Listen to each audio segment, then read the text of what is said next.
Hallo zusammen und herzlich willkommen zum zweiten Teil in Sachen Bremsenrevision am M2. Heute widmen wir uns jetzt, wie gesagt, dem eigentlichen Prozess. Ich werde euch das dann im Zeitraffer einblenden. Jetzt nur ein Wort vorab, da das dann sonst einfach schwer zu erklären ist. Ich habe mir mal, also ihr seht ja, ich tausche auch die Bremszange. Das heißt, ich muss den Bremsschlauch wieder an die Bremszange verbinden. Ich habe hier noch meine alten Bremsleitungen. Ich habe ja auf Stahlflex umgerüstet. Und das Problem ist jetzt sowohl bei den Stahlflex als auch bei den Originalleitungen, ich hoffe, man kann das sehen, dass die eben keine Überwurfmutter haben, sondern das Ganze ist steif. Das heißt, wenn wir das jetzt hier einschrauben, dann müssen wir den gesamten Bremsschlauch drehen. Ist natürlich super doof, wenn der auf der anderen Seite noch an der Karosserie fest ist. Also auch das Lösen ist dann super schwierig, weil, wie gesagt, ihr eben den ganzen Schlauch immer drehen müsst und wahrscheinlich, ja, gibt es Leute, die das dann können, die merken sich die Umdrehung und so weiter und so fort. Ist mir alles irgendwie ein bisschen zu sehr Gemurkse. Das heißt, ich löse jetzt die Bremsleitung an der Karosserie, denn da ist es so, da kommt von hier oben die Bremsleitung von der Karosserie, zeige ich euch gleich, mit so einer Überwurfmutter. Wenn man die löst, kann man den ganzen Schlauch wegnehmen, kann ich die Bremszange oder die Bremsbacke mit dem Bremsschlauch abbauen, habe dann sozusagen meine Stahlflexleitung hier dran, kann die lösen, mache die Stahlflexleitung wieder hier an meinen neuen Sattel und verschraube es dann am Ende wieder mit dem Original Bremsschlauch oder mit der Originalbremsleitung an der Karosserie. Wie sieht das aus? Hier drin habe ich das jetzt schon mal vorbereitet. Da sitzt, wie gesagt, da kommt jetzt die Bremsleitung. Ich habe die schon ein bisschen angelöst, deswegen ist das hier schon ein bisschen feucht, nicht irritieren. Wie gesagt, die habe ich jetzt hier schon angelöst und dann kann ich hier den Schlauch komplett wegnehmen, der dann hier zum entsprechenden Bremssattel führt.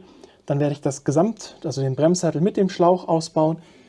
Die Öffnung, also die Leitung, mache ich dann zu. Da habe ich schon geschaut, dass ich einen Stopfen habe, der groß genug ist, damit das da nicht rauströpfelt. Und dann kann ich in aller Ruhe die neue Bremsbacke mit der Stahlflexleitung verbinden. Und das mache ich dann hier auf der Werkbank. Und wenn ich die Stahlflexleitung hier an der neuen Bremsbacke angeschlossen habe, werde dann auch die entsprechenden Belege und sowas hier alles draußen machen und dann einfach nur das Ganze komplett am Fahrzeug verbauen. Also das nur vorab, falls ihr euch jetzt wundert, warum ich das löse. Das mache ich eben, wie gesagt, damit ich den Bremsschlauch mit dem richtigen Drehmoment und ohne, dass der sich verdreht, an meiner Bremszange befestigen kann. Und jetzt hätte ich gesagt, genug der Vorrede. Ich packe euch in den Zeitraffer und wir wechseln sowohl die Scheibe als auch die Bremszange und eben das ganze Zubehör.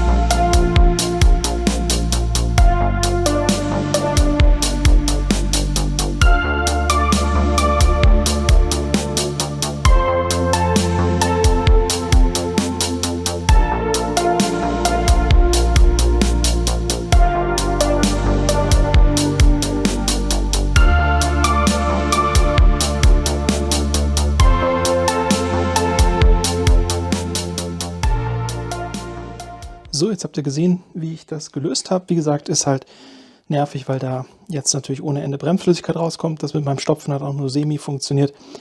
Ja, ist halt ein bisschen Sauerei. So ist es. Jetzt werde ich ich habe hier so einen speziellen Aufsatz, damit ich später das auch mit Drehmoment festziehen kann. Ich habe den jetzt schon mal angelöst. Werde ich den hier rausdrehen. Und ihr seht schon, hier dreht sich eben genau, wie ich gesagt habe, der ganze Schlauch mit. Und das ist halt das Blöde an der Geschichte. Weshalb man das, hätte ich gesagt, nur so hinbekommt, dass man eben die gesamte Leitung löst, weil man sonst einfach das Problem hat, dass das dann sich eben mitdreht und der Schlauch dann verknuschelt ist. Jetzt muss ich mal die Leitung ein bisschen sauber machen. Einfach nur von so dem groben Schmutz, dass das Gewinde da gut aussieht. Aber das ist auch insgesamt noch gut erhalten. Was jetzt ist, wir sehen ja, dass die nicht in die gleiche Richtung zeigen. Was bedeutet, ich habe den falschen Sattel hier liegen. Denn wir müssen ja immer aufpassen, wo die Entlüftungsöffnung ist. Und wenn ich jetzt ja, den Schlauch an den Sattel mache, dann ist der Sattel falsch rum. Also ich hole mal schnell den anderen Sattel. So, jetzt sieht das doch schon besser aus. Jetzt zeigen die in die gleiche Richtung. So muss das sein. Und jetzt können wir auch den Bremsschlauch wieder verbinden.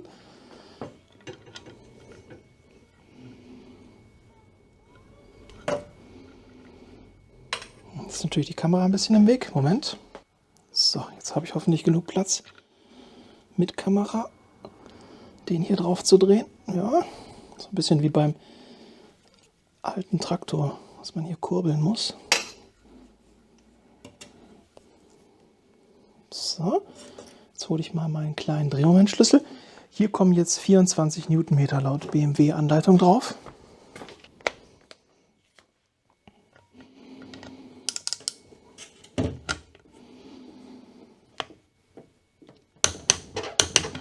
Das waren 20.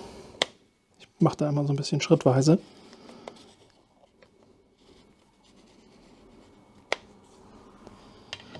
So, und jetzt geben wir ihm 24.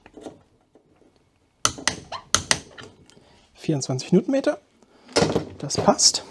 Dann holen wir uns unseren Markierungsstift, dass ich nicht vergesse, dass ich das entsprechend mit Drehmoment angezogen habe.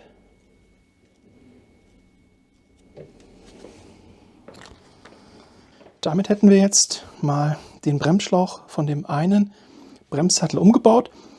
Jetzt geht es daran, dass ich hier diese Abstandshalter einsetze. Das mache ich aber jetzt im Zeitraffer und eben den Rest schon mal vorbereite, damit ich den dann gleich wieder verbauen kann. Also ich baue jetzt erstmal noch den Bremssattel fertig zusammen und wenn wir das haben, dann entferne ich die Bremsscheibe, tausche die Bremsscheibe und packe das wieder. Jetzt geht es im Zeitraffer weiter.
So, damit ist der erste Bremssattel fertig. Ihr seht, ich habe zuerst hier unten diese Spannfeder eingesetzt. Die sorgt dafür, dass die Beläge eben nach innen gepresst werden und dann in Kombination mit den Führungsstiften eben in der Position sitzen, wie sie original oder beziehungsweise wie sich das der Ingenieur eben überlegt hat. Das war jetzt ein ganz schönes Gefummel. Ich musste dann auch kurz Kamera ausmachen, weil ich kann einfach, wenn die Kamera an ist, habe ich immer Angst, dass ich dann irgendwie sozusagen das Bild verdecke, was ja häufig auch vorkommt. Aber es ist einfach schwierig, sowas dann einzufangen. Deswegen musste ich kurz ausmachen. Also ich habe es jetzt so gemacht, fand ich dann am einfachsten, dass ich eben erst einen von diesen ja, Spacerblechen eingefädelt habe in die beiden Stangen. Also erstmal habe ich die Stangen eingeführt, so auf Hälfte. Dann das Spacerblech, dann Bremsbelag, habe die eine Seite befestigt und dann habe ich die andere Seite gemacht. Das einzig Schwierige ist dann eben, dadurch, dass wir hier diese Haltefeder haben, die von unten immer dagegen drückt, haben wir natürlich das relativ schwer, wenn wir da den zweiten Belag einsetzen wollen. Ich habe dann mit einem langen Schraubenzieher da unten den Federfuß nach unten gedrückt und dann mit der zweiten Hand hier innen den Bremsbelag nach außen und dann ist er reingeschnappt und dann ist er ja in Position, weil er wie gesagt von den Stiften und von der Feder gehalten wird. So, damit hätten wir das erledigt und dann widmen wir uns jetzt im Zeitraffer der Bremsscheibe, nehmen die ab, tauschen die Bremsscheibe und dann können wir den Sattel wieder montieren. Bezüglich Schrauben, habe ich ja erzählt, sind den Schrauben, das waren die alten. Das sind jetzt 2 neue, absolut identisch, original BMW-Schrauben. Das sind hier, steht 1080 drauf. Weiß ich jetzt nicht, für was das steht. KX2, aber ist wie gesagt komplett identisch, ist auch original BMW bestellt, steht hier auch 1080 KX2. Wie gesagt, jetzt geht es weiter an der Bremsscheibe und dann können wir den Sattel wieder anbauen oder ansetzen und die Bremsleitung befestigen.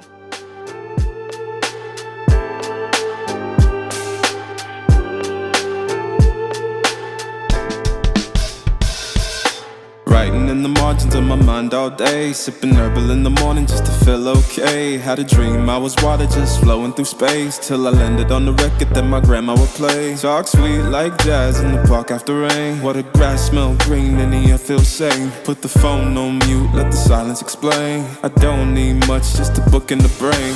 Used to chase things that were run from me. Now I sit still, let the peace come free. Paint a verse in the sky with a loose leaf. While the moon do a dance with a soft oak tree. Let it ride, let it be what it be. Got a breeze in my chest and a thought run free. I don't rush, I don't race, I just float on 3. Got a vibe in my soul, got a life on key. Let it ride, let it breathe, let it roll like that. Got the world in my cup and the beat in the back. I don't stress, I don't fold, I just lean on facts. If the sun don't shine, I'ma still bounce back. I've been good, I've been gone, I've been lost in the loops. Got a hoodie and some headphones, walking with truths. Ain't no inches in the feed, just noise and flex. But I found God once in a vinyl set. Talk slow when I speak, let the moment stretch. Learn peace ain't found, it's a thing you protect. Yeah, I vibe like water, I change and shift. But the roots still deep like my grandma's grits. City move fast, but I drift like smoke. Let the rhythm in my chest be the way I cope. Wrote a song for the days that feel soft and broke. Where the healing don't shout, but it still got hope. Let it ride, let it breathe, let it be what it be. Got a breeze in my chest and a thought run free. I don't rush, I don't race, I just float on 3. Got a vibe in my soul, got a life on key. Let it ride, let it breathe, let it roll like that. Got the world in my cup and the beat in the back. I don't stress, I don't fold, I just lean on facts. If the sun don't shine, I'ma still bounce back. Let it ride, let it be, let it be what it be. Got a breeze in my chest and a thought run free. I don't rush, I don't race, I just float on 3. Got a vibe in my soul, got a life on key. Let it ride, let it breathe, let it roll like that. Got the world in my cup and the beat in the back. I don't stress, I don't fold, I just lean on facts. If the sun don't shine, I'ma still bounce back. So, jetzt habt ihr nochmal die restlichen Zeitrafferaufnahmen gesehen.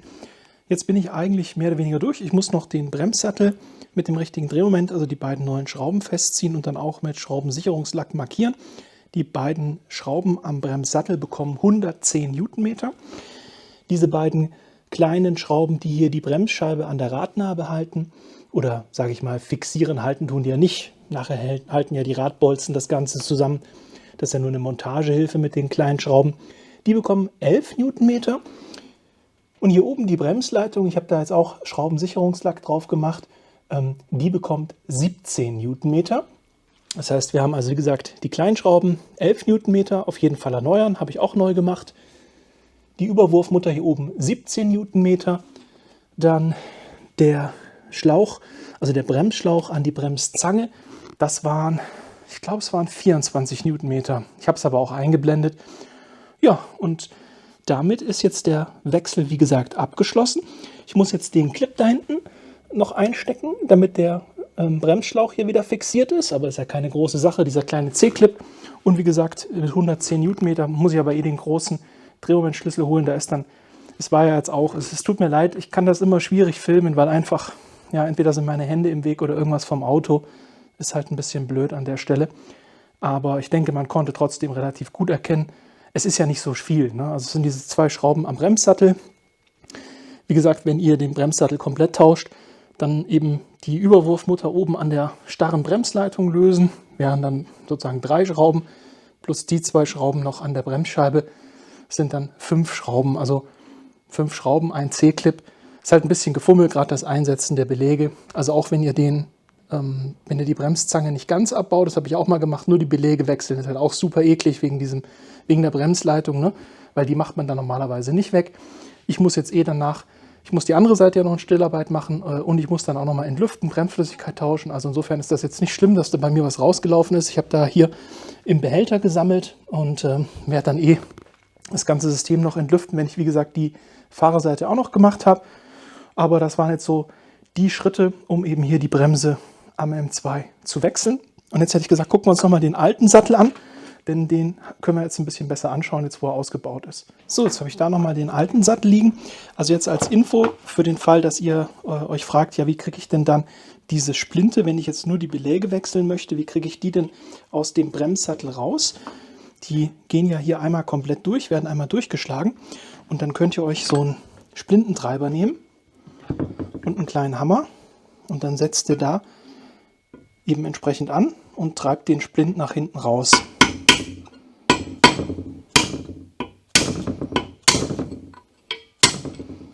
Und das macht ihr auf beiden Seiten.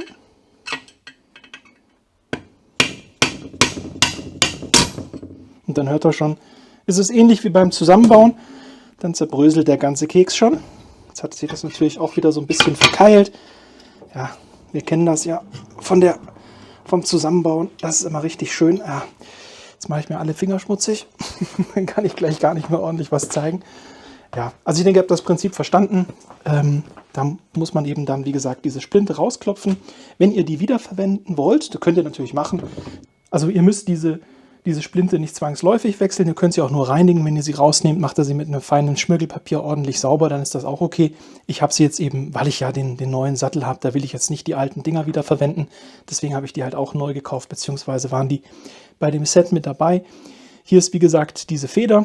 Die ist einem ja dann erschwert, das wieder einzubauen. Aber ich fand es jetzt, wie gesagt, mit Kamera ist immer ein bisschen schwierig. Ohne Kamera war es dann eigentlich relativ einfach, dass ich die Splinte so wie hier so halb reingetrieben habe und dann die Sachen eben reingesteckt, also sprich jetzt mein Hitzeschutzblech, ich habe ja so ein Hitzeschutzblech jetzt dazwischen bei dem neuen Sattel und dann erst den Bremsbelag und wenn man das so, sage ich mal, Stück für Stück aufbaut, dann hat das eigentlich ganz gut funktioniert. Wie gesagt, das einzig Nervige ist eben den zweiten Bremsbelag dann gegen die Federkraft zu drücken, aber das geht. Ansonsten, wie gesagt, hier hinten ist der Anschluss für die Bremsleitung, habt ihr ja gesehen, und dann eben die große Strebe, die den Sattel am Radträger hält. Und wie gesagt, ich hatte es ja in dem ersten Video, im ersten Teil auch schon gezeigt. Hier die Manschetten, die sind halt alle eingerissen und kaputt. Jetzt brauche ich eine kleine Taschenlampe, damit ihr das besser seht. Jetzt denke ich, ist das gut zu erkennen, dass die Manschetten da wirklich heftig gelitten haben.